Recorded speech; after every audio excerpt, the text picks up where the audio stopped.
So this past weekend was the pre-release event for Battle of Chaos, and I got to play at it twice this weekend. The first time I played, I got second place, and the second time I played, I got first. Hence me having two copies of Geek Boy and this beautiful new playmat. Now, the deck that I chose to play for this weekend at both events was Cosmo Dragon Link. Now, whenever I played and got second place, we were playing Old List. Whenever I played and got first, we were actually playing New List, and we were allowed to play cards from Battle of Chaos. So this deck is built and ready for the brand new format. And it is a very interesting deck. I've been playing this deck for the past month or so, and I have nothing but great things to say about it. It has a few major weaknesses, but overall, this deck is a fantastic choice for the upcoming format if you're looking to play something fun. So let's go ahead and get started and get into the list. Start things off, I'm running triple Cosmo Dark Destroyer. This is the single best Cosmo card. Anyone who plays Cosmo can tell you that. And then I'm also running one copy of Dogfighter, one copy of Landwalker, and one copy of Slip Rider. Now, if you're unfamiliar with Cosmo, what these cards do is they are what are known as the ships. Anytime one of these is destroyed, you can use its effect, banish it, and then summon any Cosmo monster from your deck that is a lower level.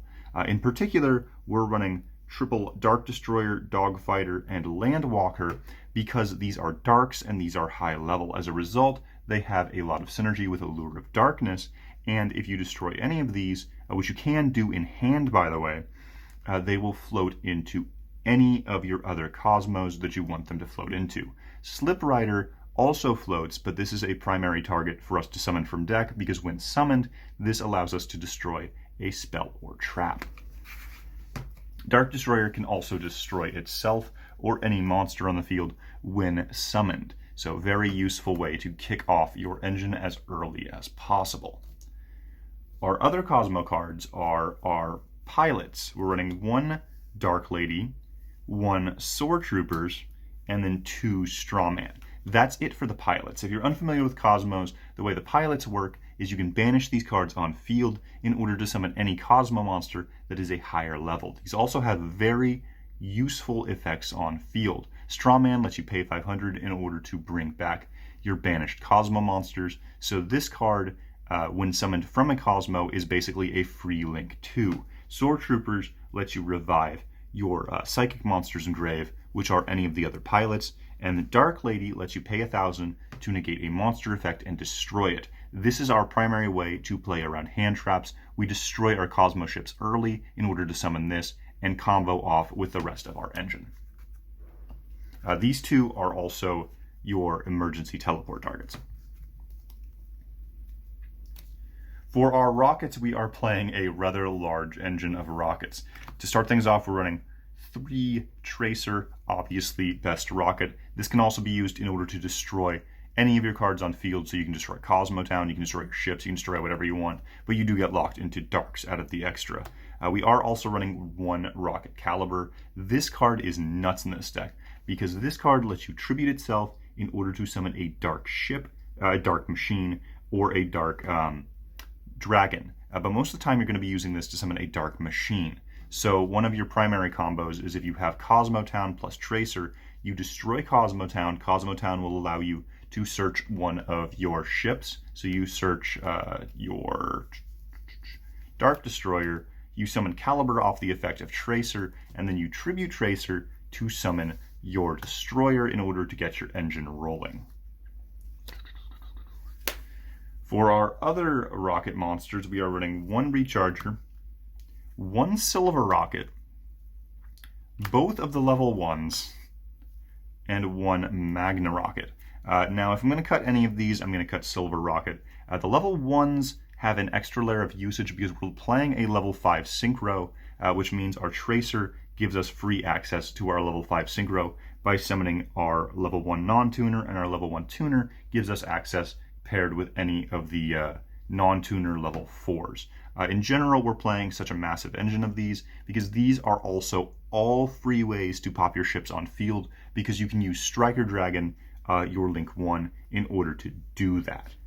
But also these cards aren't necessarily bricks in hand because you can use the Rokket field spell in order to summon these out of hand, but these do become bricks if your Link 1 does get negated, and any Rokket player will tell you that happens more frequently than you'd like.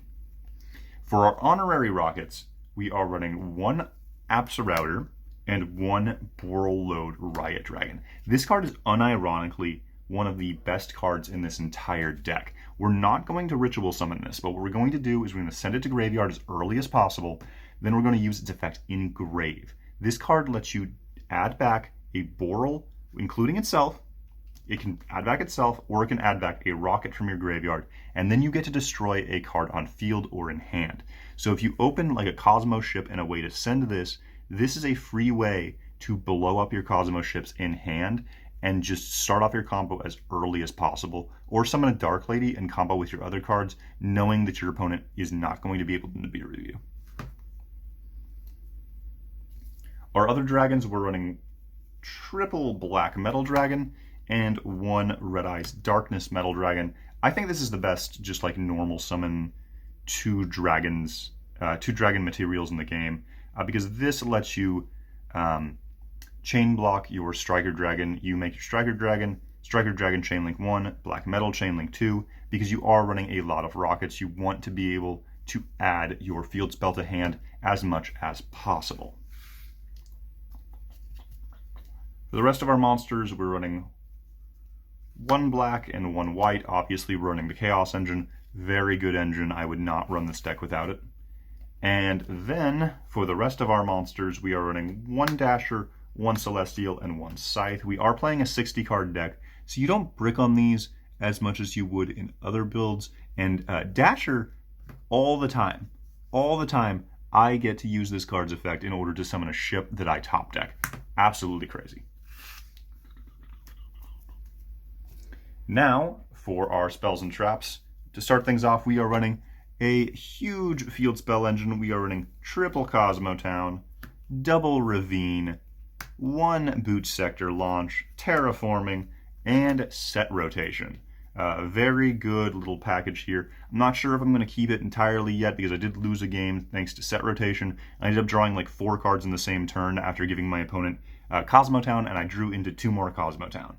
As a result, I really couldn't keep playing. But Cosmo Town, if you don't know what this does, this card lets you reveal Cosmo monsters in your hand, shuffle them back into the deck, and then draw the same amount. If this card's destroyed, it lets you search a Cosmo monster, and you can add back a Cosmo monster that is banished, which happens all the time, and then you take damage equal to its level times 100. So this card just gives you free advantage. Absolutely crazy. The logic here with Set Rotation is that you give yourself Ravine, you give your opponent Cosmo Town, use Ravine to send Riot, Riot destroy a Cosmo monster in hand, and then float into a Slip Rider, destroy Cosmo Town, and then float into another Cosmo card. It doesn't happen all the time though. In testing, it's happened about half the time, so I'm not super confident in Set Rotation, but otherwise I like this engine quite a bit. For our other spells, we are running triple Quick Launch and triple Emergency Teleport, because both of our engines here get their own versions of Emergency Teleport. So we just get to run 6. Absolutely insane. And really, honestly, self-explanatory. Just special summon your monsters from deck, do whatever you want with them. Really, really crazy. Now we are running triple Allure of Darkness. This card is just great in this deck. I'm not a huge fan of Allure of Darkness normally, but in this deck it's just crazy. You can banish the Borreload Riot Dragon because it can add itself back to hand with its own effect. Or you could banish a Cosmo ship and then summon the Cosmo ship later from your banish pile. You can add it back to hand with Cosmo Town, or you can just just crazy card. There was a lot of games where I would have a Cosmo ship in hand, I would send Riot Dragon, add Riot Dragon back to hand, pop the Cosmo ship, and then Allure of Darkness away the Riot Dragon. And at that point, it's just like a +1.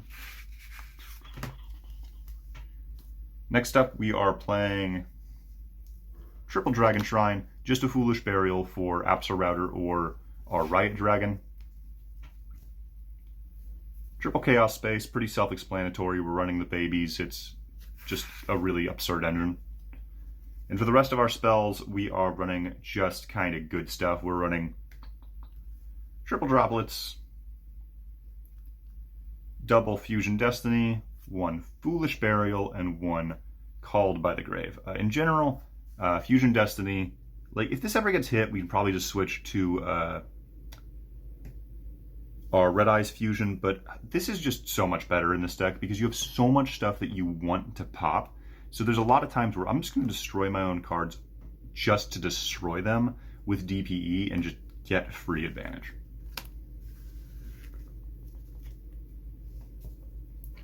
For our extra deck, to start things off, we're running one Striker Dragon and one Pisty. I very rarely use the effect of Pisty, but there are some situations where it comes up.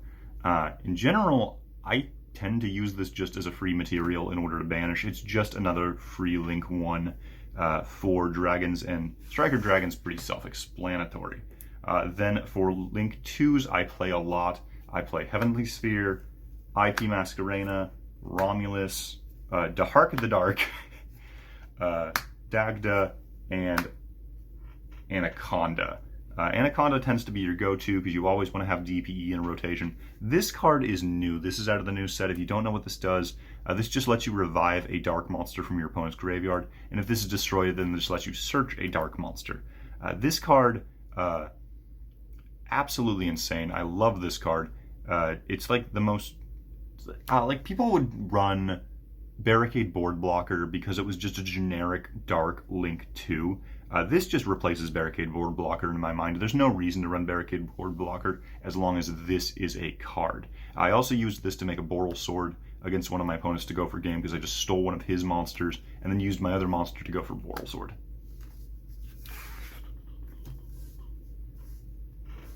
For our other Link monsters, I am running one Nightmare Unicorn, one Boral Sword, and one Underworld Goddess of the Closed World. This is just kind of free to make with the Dark Charmer because you just steal an opponent's monster, make this. It basically ensures that any of your Link 2s are just Nightmare Unicorn.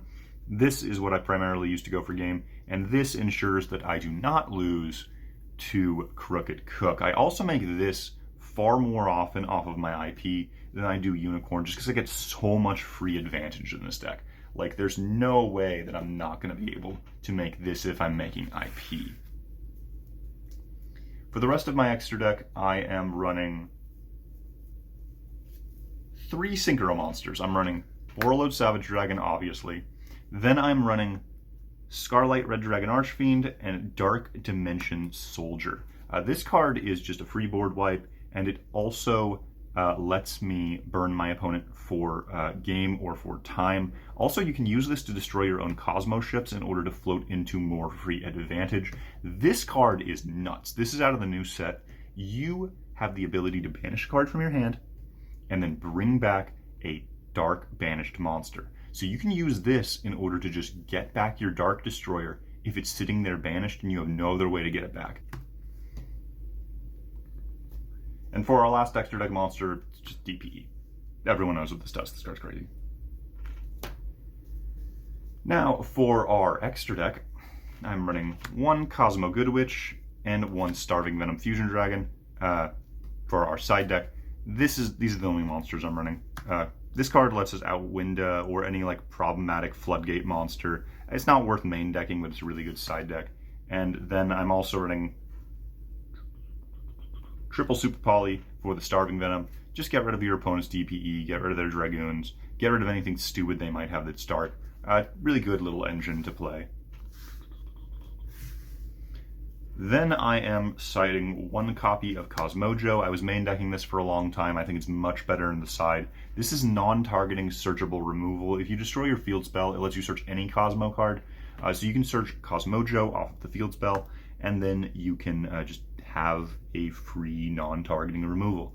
The only stipulation is that you have to destroy a Cosmo card, but half the time that's beneficial anyway. And believe it or not, the entire rest of my side deck was just back row removal.